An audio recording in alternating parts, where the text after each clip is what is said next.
We get asked a lot about how I made the sign behind our dining room table. To start, I took some old chippy salvage, but follow along, I'm going to show you how I did that sign.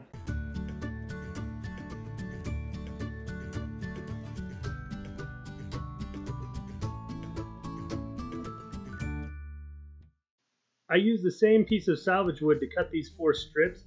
They're a little bit long so that they've got enough overhang so that I can overlap them and just put them around my panels here. That way it'll secure the board together and I'll have one solid piece of wood and it'll be kind of framed out.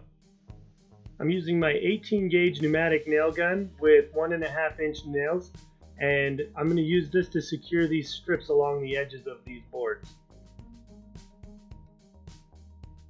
I drew the other sign out that I did by hand, but for purposes of this, I'm just going to use this stencil because this is easy for everyone to do. I'll have a link for these below. There's 3 of these in a pack. We've been using them a lot. They're great.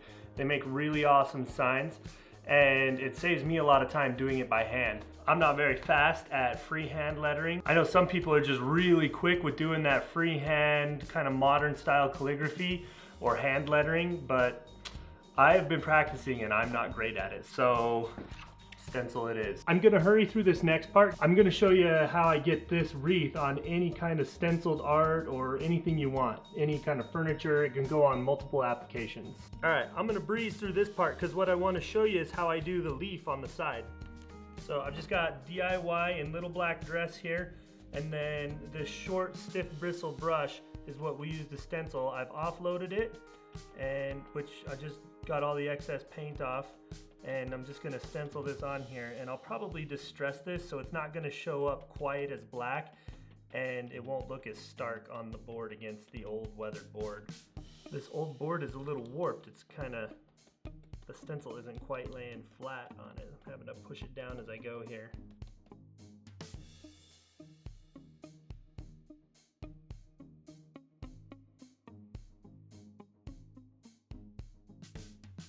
Alright, so I got a little bleed through there where I didn't keep it flat enough. I'll distress that off and wipe this off too.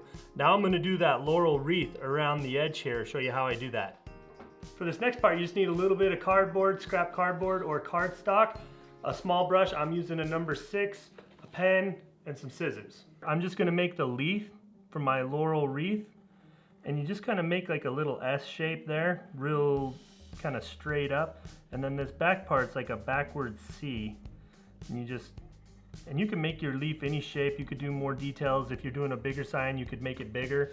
And then I'm just going to cut this out. I got a little curvy, so I'm going to cut some of that curve off. I don't want that much curve on my leaf.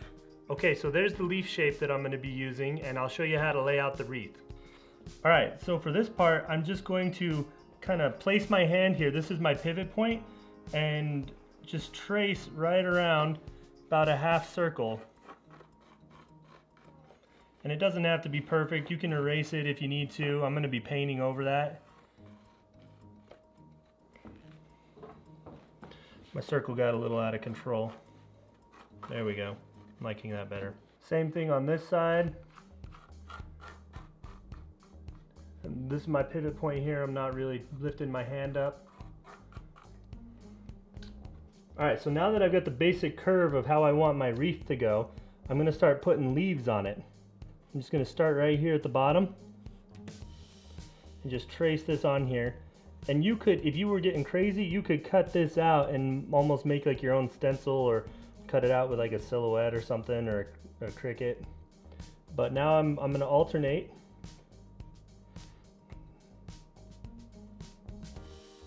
Onto the other side here. So I'm flipping it over every time. And they don't all have to be the same angle. It can be kind of more organic. But I'm just going to do this all the way up.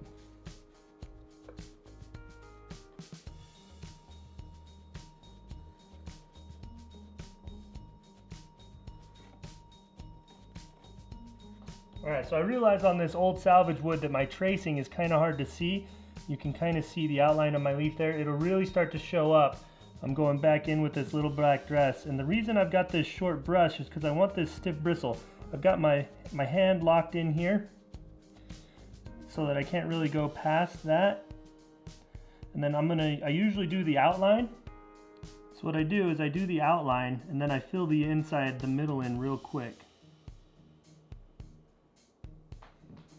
I'm gonna set another pivot point there. This is my pivot so that I'm kind of at the extent of my reach here with the brush so I don't go past my line.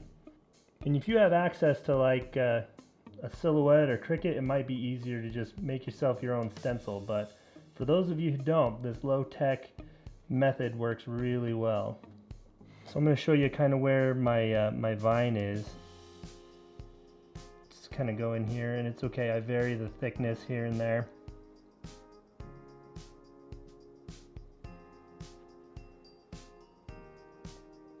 And if you make any mistakes, just come back through when you're distressing your sign and making it look authentically old and get rid of all that. So there's my vine. I'm going to come in here and put another leaf.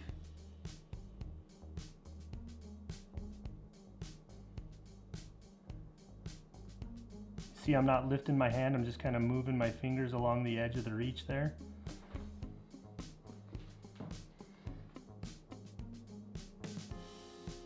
Once I get a few more leaves, I might have to wait for this to dry, but it's going to dry pretty quick.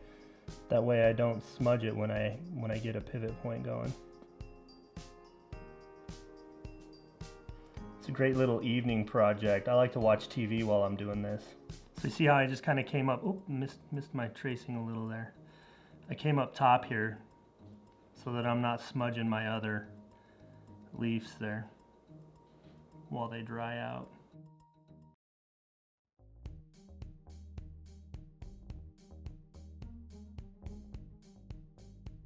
All right, the sign is all done. I'm gonna go ahead and distress it with some 220 grit. So I made 2 of these and I made one smaller.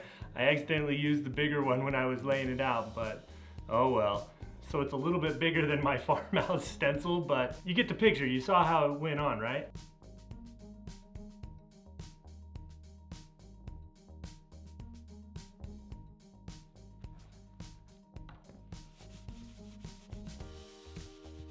All right, I'm gonna go get that sanding dust off with my air compressor, and then I'm gonna seal this so that that doesn't lose any more of this chippy paint. That'll hold everything down.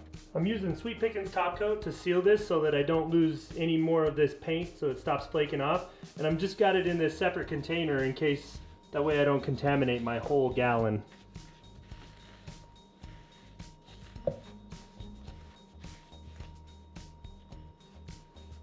See that? Got a bunch of little flakes.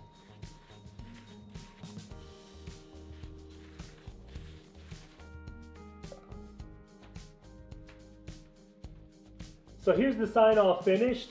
You can see the original back here that I did. So you can take this little leaf, you can call it a stencil or outline, however you want to look at it.